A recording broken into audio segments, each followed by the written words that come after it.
Presiden Joko Widodo melakukan perombakan atau reshuffle kabinet pada Senin 19 Agustus 2024. Pergantian pejabat di Kabinet Indonesia Maju kali ini merupakan reshuffle pamungkas Kabinet Jokowi Ma'ruf Amin menjelang berakhirnya masa jabatan pada Oktober 2024. Reshuffle terakhir ini mengubah postur kabinet yang didominasi orang dekat Presiden terpilih Prabowo Subianto maupun dari Partai Gerindra. Lalu siapa saja jajaran menteri yang didepak dan masuk ke jajaran Kabinet Indonesia Maju di babak akhir ini? Kita simak selengkapnya dalam masa pemerintahan tinggal 2 bulan, Jokowi reshuffle kabinet lagi. Ya, ini adalah anggota baru ya, kabinet dari Indonesia Maju.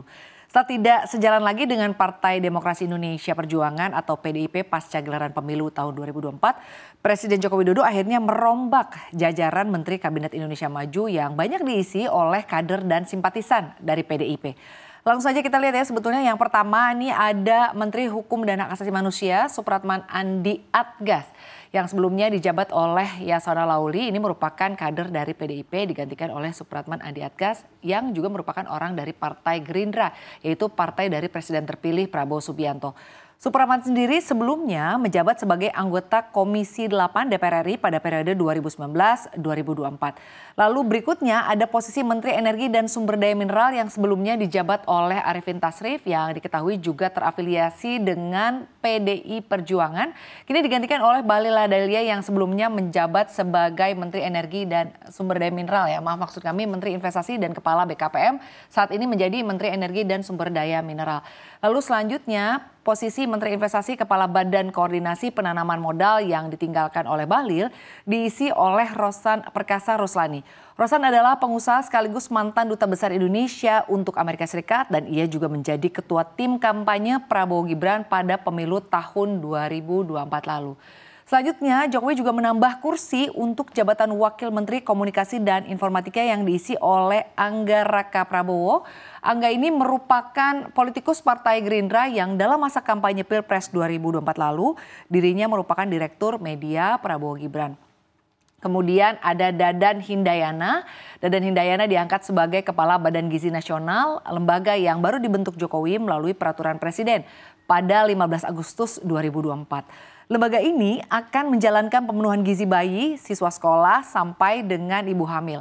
Lalu ada Hasan Nasbi ya pemirsa, ini ditunjuk sebagai Kepala Komunikasi Presiden. Ini adalah badan baru yang dibentuk oleh Jokowi di akhir masa jabatannya. Hasan sendiri adalah pendiri lembaga survei Ceres Network dan yang terakhir Jokowi juga mengangkat Taruna Ikrar. Taruna Ikrar menjadi Kepala Badan Pengawas Obat dan Makanan atau BPOM menggantikan Penny Lukito. Lalu bagaimana tanggapan dari PDIP atas reshuffle Kabinet Jokowi yang mengincar kader-kadernya di kabinet? Kita simak di slide berikutnya. Iya, Ketua DPP PDIP Dedi Yefri Sitorus bicara mengenai triangle political game di balik keputusan Presiden Joko Widodo yang kembali merombak sejumlah menterinya di menit-menit akhir jelang transisi pemerintahan ke Prabowo Subianto. Menurut Dedi, triangle yang dimaksud ini adalah menghadapi Prabowo untuk 5 tahun ke depan, kedua melumpuhkan PDIP, dan yang ketiga adalah menguasai sumber pendanaan politik. Dedi mengaku tidak melihat ada alasan etis atau substansial atau teknis birokratis di balik langkah tersebut. Justru menurut Dedi ini Jokowi terlihat tengah mempersiapkan ya perlawanan untuk Prabowo di 5 tahun ke depan dengan menunjuk Menkumham baru Dedi dan kita lihat Dedi ini membaca ada upaya ya untuk meloloskan RUU MD 3 dengan 3 tujuan. Yang pertama, ini agar Golkar bisa mendapat jatah kursi ketua di DPR. Lalu yang kedua, Jokowi juga ingin mudah membagi-bagikan jabatan di internal Golkar. Dan yang ketiga, untuk bisa mengendalikan partai-partai yang akan menggelar Munas atau Kongres dan juga memilih ketua baru. Beberapa di antaranya adalah PKB, Golkar, dan Nasdem. Sementara pergantian Menteri SDM dilakukan murni sebagai upaya untuk menguasai konsesi tambang ke depannya, termasuk pendanaan partai politik dan juga memastikan sumber ekonomi ke depan. Lalu apa saja serba-serbi reshuffle Kabinet Presiden Jokowi kali ini dan juga bagaimana sebetulnya tanggapan terkait aksi bongkar pasang menteri di usung masa jabatan ini, kita simak di slide berikutnya.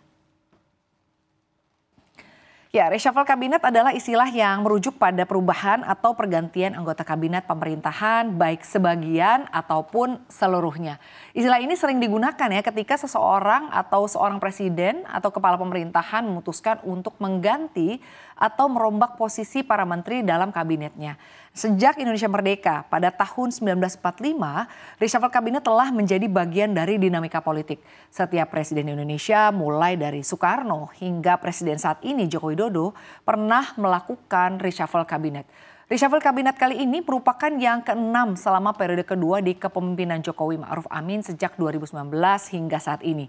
Nah, menariknya reshuffle kabinet sebagian besar dilakukan Jokowi setiap hari Rabu. Alasan Jokowi ini adalah untuk menteri gitu ya, atau bongkar pasang menteri, antara lain karena kinerja yang boleh dibilang mungkin kurang bagus gitu ya, terkena kasus hukum hingga mengakomodasi partai politik yang bergabung ke dalam koalisi pemerintah.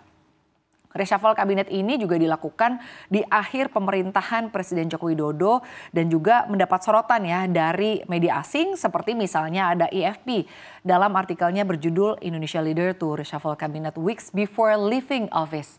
Ini mengungkapkan ya bahwa Jokowi ini merombak kabinetnya hanya beberapa minggu sebelum ia mengundurkan diri dalam upaya untuk memudahkan transisi ke penggantinya atau presiden terpilih yang saat ini masih menjabat sebagai Menteri Pertahanan Prabowo Subianto. Tapi di sisi lain ya pemirsa, kalangan ekonom menilai kocok ulang susunan menteri kabinet Presiden Joko Widodo di akhir masa jabatan ini tidak akan berefek signifikan terhadap kinerja perekonomian Indonesia. Mereka justru khawatir reshuffle ini memberikan sentimen buruk. Direktur Eksekutif Center for Strategic and International Studies, Yose Rizal, tidak melihat adanya urgensi ya, atau tidak melihat adanya pentingan dari pergantian menteri di kali ini. Ia menilai pergantian menteri di ujung masa pemerintahan ini justru akan semakin menimbulkan ketidakpastian. Contohnya saja misalnya tidak kompaknya para menteri dalam membuat peraturan atau kebijakan. Yose juga menilai atau menyinggung polemik peraturan Menteri Perdagangan tentang impor yang membuat sejumlah menteri ini saling menuding. Lalu sebetulnya apa ya sebenarnya tujuan dari reshuffle kabinet kali ini? Kita akan bahas di slide berikutnya. Ya, reshuffle kabinet merupakan alat politik penting yang digunakan oleh Presiden untuk memastikan pemerintahannya tetap stabil, efektif, dan juga responsif terhadap perubahan dinamika internal dan juga eksternal. Hak prerogatif presiden artinya memberikan presiden fleksibilitas ya dan otoritas penuh untuk bisa membentuk, merombak dan mengelola tim kabinetnya yang merupakan bagian penting dari kekuasaan eksekutif. Melalui hak ini, presiden dapat memastikan bahwa kabinetnya ini terdiri dari orang-orang yang ia anggap paling mampu untuk mendukung program dan kebijakan pemerintah serta menjaga stabilitas dan efektivitas pemerintahannya. Reshuffle kabinet ini biasanya memang dilakukan dengan beberapa tujuan utama ya, yaitu kalau kita lihat memang meningkatkan kinerja pemerintahan. Presiden mungkin merasa perlu ya untuk mengganti menteri yang dianggap tidak mampu menjalankan tugasnya dengan baik atau menempatkan orang yang lebih tepat, lebih baik di posisi tertentu untuk bisa meningkatkan efektivitas pemerintahannya. Lalu yang kedua ada mengakomodasi kekuatan politik. Nah dalam sistem politik yang melibatkan koalisi partai, reshuffle seringkali menjadi cara untuk bisa menjaga keseimbangan atau kekuatan antara partai-partai yang mendukung pemerintahan. Nah tentunya ini bisa melibatkan atau penunjukan menteri baru ya dari partai-partai koalisi atau menyesuaikan jumlah dan juga posisi menteri untuk bisa mencerminkan perimbangan kekuatan politik. Lalu tujuan reshuffle kabinet yang ketiga adalah merespon situasi krisis. Ya dalam kondisi krisis, baik itu krisis ekonomi, politik, atau yang lainnya. Reshuffle kabinet ini dapat dilakukan untuk menempatkan orang-orang yang dianggap lebih kompeten atau untuk menunjukkan bahwa pemerintah ini lebih serius lagi menangani masalah tersebut. Dan yang keempat adalah penyegaran dan juga inovasi. Nah ini kadang-kadang reshuffle dilakukan untuk bisa menyuntikkan darah baru ya ke dalam kabinet dengan harapan akan membawa inovasi atau ide-ide segar yang dapat membantu pemerintahan menghadapi tantangan yang ada di masa depan. Ya, dengan waktu yang hanya tersisa 2 bulan lagi, ini kecil kemungkinan para menteri dan kepala lembaga yang baru ditunjuk mampu memperbaiki kinerja institusinya atau membuat gebrakan baru. Reshuffle menjelang berakhirnya kepemimpinan Jokowi ini juga disebut-sebut tidak akan memberikan dampak yang signifikan terhadap ekonomi Indonesia. Alhasil dengan kata lain, penambahan anggota kabinet dan juga reshuffle kabinet kali ini adalah semacam transisi pemerintahan secara halus dari gerbong politik yang lama mendukung Jokowi Ma'ruf kepada koalisi pendukung Prabowo Gibran. Apalagi dengan pendirian lembaga baru seperti Badan Gizi Nasional yang semakin memperjelas pengambil alihan secara halus pemerintahan Prabowo Gibran atas sisa masa pemerintahan Jokowi Ma'ruf.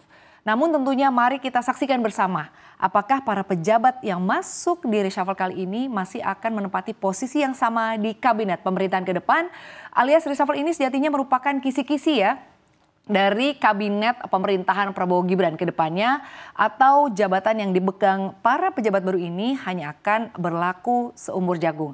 Mari kita nantikan bersama ke depannya akan seperti apa.